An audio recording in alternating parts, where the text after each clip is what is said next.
What is going on, sports card fans? It is ERB Sports. I am John and back with another video. And in this video, we're going to talk about last night's Home Run Derby. Major League Baseball All-Star Game Week, Home Run Derby tradition on Monday, 8 players, champion, kind of knockout round format. Very interesting because this year, I played the Topps Derby Duel. Now, the Topps Derby Duel, for those who are not familiar with it, is essentially a product that was in Series 1 retail and hobby formats. And you would pull one of these cards, sort of like a mystery card, with a code on the back. You could redeem the code similar to like a home run challenge card. And you could redeem it for a chance to win a parallel of whomever you pick to win the Home Run Derby. So by the time you had the announcements of who was participating in the Home Run Derby, you basically, if you have this card, you have a 1 in 8 chance, if you want to pick the winner, of guessing correctly. Now, my guy going into last night was Julio Rodriguez, because my rationale was, I'm holding this card, which I've been holding for 3 or 4 months at this point. Had to get my pick in and was toying between Juan Soto, Pete Alonso, and Julio Rodriguez. And I thought to myself, if I was going to get a winning card, like the player that I want to win was going to be the card that I would end up holding, my preference was the rookie, because I thought Julio Rodriguez would be the best card that you could get of all the redemptions from the Derby Duel. Now, I may be wrong. There's Mets fans out there. There's Albert Pujols fans out there. There's Corey Seager fans out there, Ronald Acuna Jr., and so on. But my rationale was, you've got Julio Rodriguez, a very hot rookie coming into that game, very much underdog in the tournament. And I thought, man, if he would win, this would be a pretty cool card to actually have. So the first 2 rounds go by, and Julio Rodriguez cranks 32 home runs in round number 1, 31 home runs in round number 2 to take out the defending back-to-back champion Pete Alonso. And so he has 63 total home runs going into the finals. And he was going to face off against either Juan Soto or Albert Pujols. Juan Soto happened to win his semifinal matchup against Albert Pujols by 1 in extra time. And so I thought, oh my goodness, my Julio Rodriguez pick is going to be correct. Because Julio Rodriguez was just on a tear last night. Couldn't be stopped in rounds 1 and 2. Almost probably hit the maximum amount of home runs you could probably hit in the 3-minute allotted time plus extra time. I don't know how many more home runs he could have hit. He probably could have hit close to 40, but 32 to 31 home runs was definitely maximizing the potential of what you get out of those allotted times.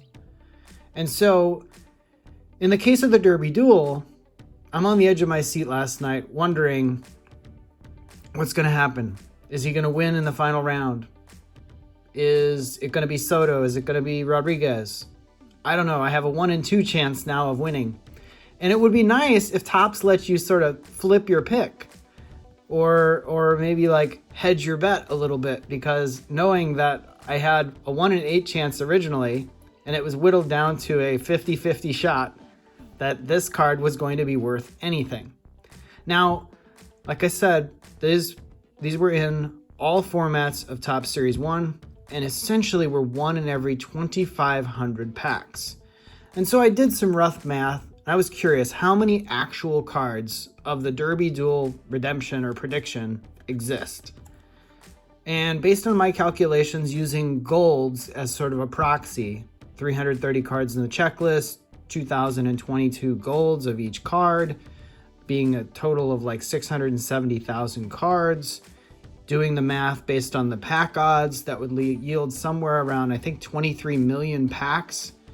And based on the pack pull rate of this card, I calculate there's 10,000 total of this redemption in existence. Now, the only way you get this card and the only time you can use it is 2022 Home Run Derby. So essentially, if you're sitting on a hobby box or a jumbo or any box like that, and you pull this card from this day forward, guess what? It's completely worthless. There is no chance you will redeem this for anything because the game has already happened. Now, the other disappointing part, when you think about it, if there's only 10,000 of these cards in existence that you could even guess the winner, and there's 8 players and equally distributed choices, you'd have 12.5% going to each player. That means a maximum total number of cards, in all likelihood, of about 1,200 per player. Because everybody would make their picks, you'd have 100% of the product open, and that would yield about 1,200 total parallels that Topps would have to distribute. Now, knowing how Pete Alonso was a heavy favorite because he was a 2-time defending champion, you had a lot of star power in there, Acuna, Soto, players like that. And then you had the J-Rod issue with being rookie, new guy, 21 years old, never been there before. I'm very curious to know how many people picked each of the players. I wish Topps would publish some results on that.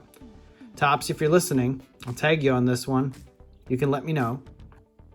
But the crux of it is, I didn't win. I could have won, but I didn't. And this was supposed to be a fairly big hit in the Mega Box to even have a chance to win this card.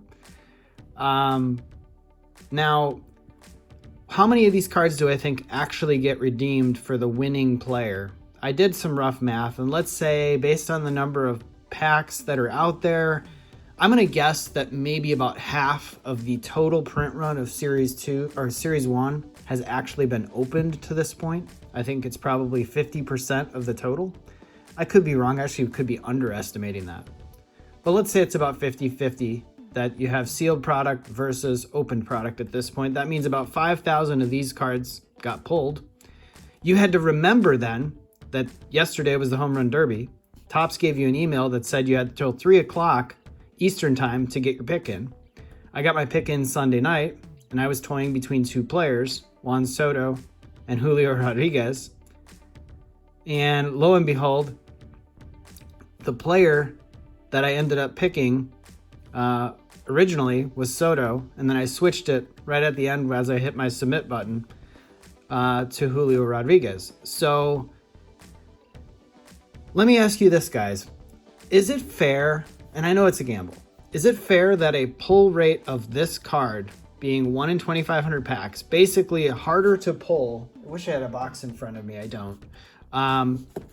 But let's say if I look at like Series 2 from last year, what was 1 in 2,500 packs? What would that give you?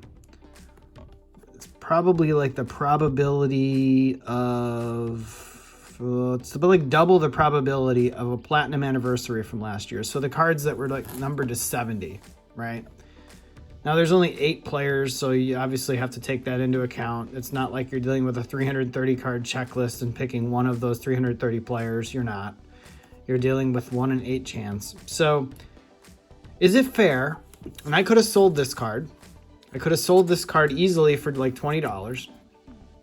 But I thought, nah, I'm going to gamble. I'm going to see if I can guess right. I had a really strong feeling about Juan Soto at first because I knew that he was on a hot streak. He requested to be traded, probably had something to prove. But then I also thought, man, if there was one guy that I'd want the parallel of, it would be Julio Rodriguez. Well, lo and behold, in the finals, Julio Rodriguez was probably gassed.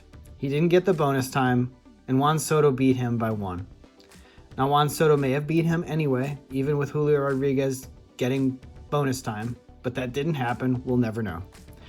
So the moral of this story is you gamble sometimes and you lose. It was fun to pull this card, but now I am sitting here looking at a piece of paper with a silhouette of what looks like it could be Juan Soto. I don't know if that's a lefty or a righty. but it could be Juan Soto in the silhouette. Maybe not. I don't know. Can't really tell. That could be a right-handed batter. But in any case, I'm now sitting on a scratched off card that I redeemed that I was within probably 30 seconds of guessing correctly the winner of last night's home run derby. But now I managed to just poof, up in thin air. Better luck next time. So with that, everybody, enjoy the All-Star game tonight and take care. Have a great rest of your Tuesday. See you later. Bye.